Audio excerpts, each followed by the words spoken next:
बिस्मिल्लाहिर्रहमानिर्रहीम, अस्सलाम वालेकुम। मैं हूं जहांजेब खान और आप देख रहे हैं capital insight with Jahanzeb Khan. नाज़रीन, 12 रबीउल अव्वल के दिन, इस पाक दिन, इस बाबरकत दिन, एक बहुत ही नाखुशगवार वाक़या बलूचिस्तान में रूनुमा हुआ। मस्तंग में एक रैली के ऊपर चंद लोगों ने खुदकुश हमला किया। उसके हवाले से जो इस नाखुशगवार वाक़ये के हवाले से मस्तंग बॉम्बिंग में तकरीबन 52 लोगों की शहादत हो चुकी है। इसी के साथ साथ उसी दिन हंगू में एक पुलिस स्टेशन के ऊपर भी इस किस्म का एक अटैक देखने में आया, जहां हंगू की मस्जिद, जो पुलिस स्टेशन की जो मस्जिद थी, उसमें एक दहशतगर्द ने पनाह ली और वहां पर अपने आप को उसने एक्सप्लॉइट किया।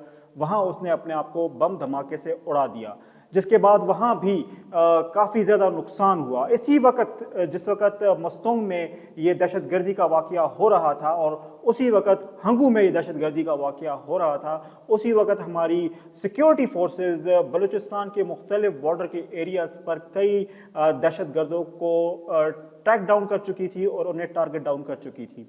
ये सब वाक़या हुआ एक ही दिन के अंदर, जो कि था 12 रबीउल अव्वल का वाक़या। अब जानना ये चाहती है अवाम, जानना ये चाहती है पाकिस्तान की 26 करोड़ अवाम, पूछता है पाकिस्तान कि ये खुदकश हमले एकदम से कहाँ से होने लगे, क्यों ये दहशतगर्दी के हमले एकदम पाकिस्तान की सरजमीन पे दोबारा से रूनुमा हुए और एक दिन में ही 2 से 3 जगहों पर इस किस्म के नाखुशगवार वाक़ये देखने में आए।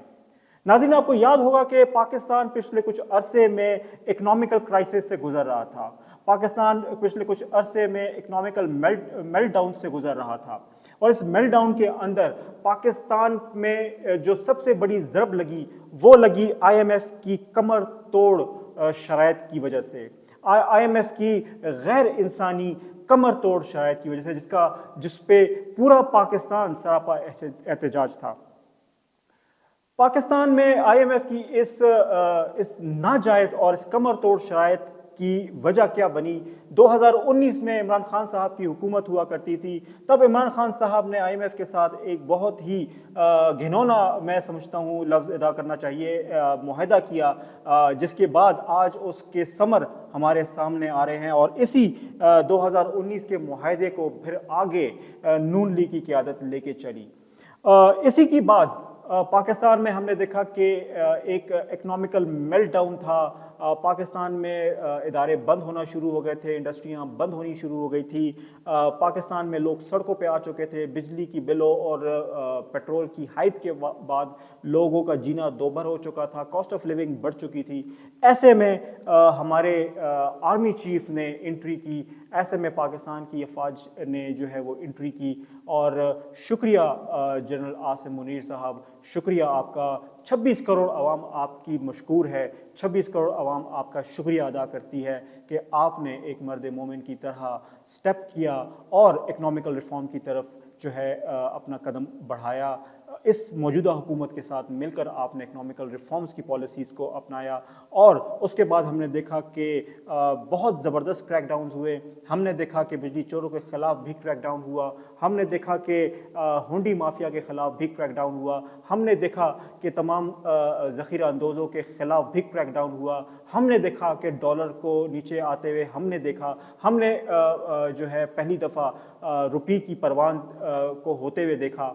हमने देखा कि चीनी की कीमत चंद ही दिनों में जो है वापस अपनी जगह पे आई, आटे की कीमत चंद ही दिनों में अपनी जगह पे आई। डॉलर का जो स्मगल अफ़गानिस्तान होता था, हमने देखा उसको रुकते हुए। तो शुक्रिया जनरल आसिम मुनीर साहब, शुक्रिया पाक आर्मी कि आपने इंटरवीन किया। लेकिन जो ही ये सब कुछ होता है, जो ही फॉरेन इन्वेस्टमेंट की बात होती है, जो ही हमारे इदारे जो है वो फॉरेन इन्वेस्टमेंट्स की बात करते हैं, जो ही ये सारी इकोनॉमिकल रिफॉर्म्स की बातें होना शुरू हो जाती हैं, तभी इस मुल्क के अंदर यके बाद दीगर दहशतगर्दी के अटैक्स होने शुरू हो जाते हैं।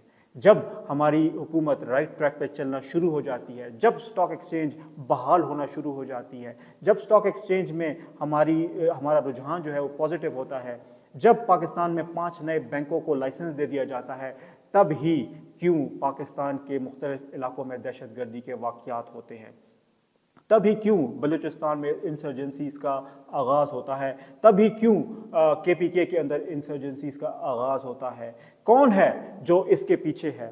سرفراز بگٹی صاحب نے فرمایا کہ اس کے پیچھے را ہے، نو ڈاؤٹ اس کے پیچھے را ہے، اور سرفراز بگٹی صاحب کی یہ فائنڈنگ درست ہے۔ پشاور میں ایک ریسنٹ چھاپے کے بعد کچھ راکٹ لانچرز اور کچھ راکٹس دریافت ہوئے، یہ بھی دہشت گردی کے لیے استعمال ہونے تھے۔ کون ہے ان کی معاونت کرنے والا پاکستان کے اندر؟ کون ہے جو افواج پاکستان اور موجودہ حکومت کو کام کرنے سے روکنے کی کوشش کر رہا ہے؟ کون ہے جو ان بم دھماکوں کا ذمہ دار ہے پاکستان کے اندر؟ کراس بارڈر ٹیررزم تو ہم جانتے ہیں، ہم ہندوستان اور را پہ اس کا الزام تو لگا رہے ہیں، مگر کیا کنڈی اندر سے نہیں کھولی گئی؟ کیا کوئی اندر سے نہیں ہے جو ان سب کی معاونت کر رہا ہے، جو ہمارے آرمی چیف کو، ہماری آرمی کو، ہمارے اداروں کو اور ہماری گورنمنٹ کو اس وقت کام کرنے سے روک رہا ہے، جو اکنامیکل ریفارم سے روک رہا ہے، جو کہ پروگریس سے روک رہا ہے، صرف اس وجہ سے کہ وہ دہشت گردی کے یک کے بعد دیگر مثالیں قائم کر رہے ہیں، یک کے بعد دیگر دہشت گردی کے واقعات رونما ہو رہے ہیں۔ کیا ہمیں اس وقت ایک دیوار ہو کر، ایک قوم ہو کر اپنے اداروں کو اور اپنے حکومت کے ساتھ ان کے ہاتھ مضبوط نہیں کرنے چاہیے؟ کیا ہمیں اپنی افواج کے ہاتھ مضبوط نہیں کرنے چاہیے؟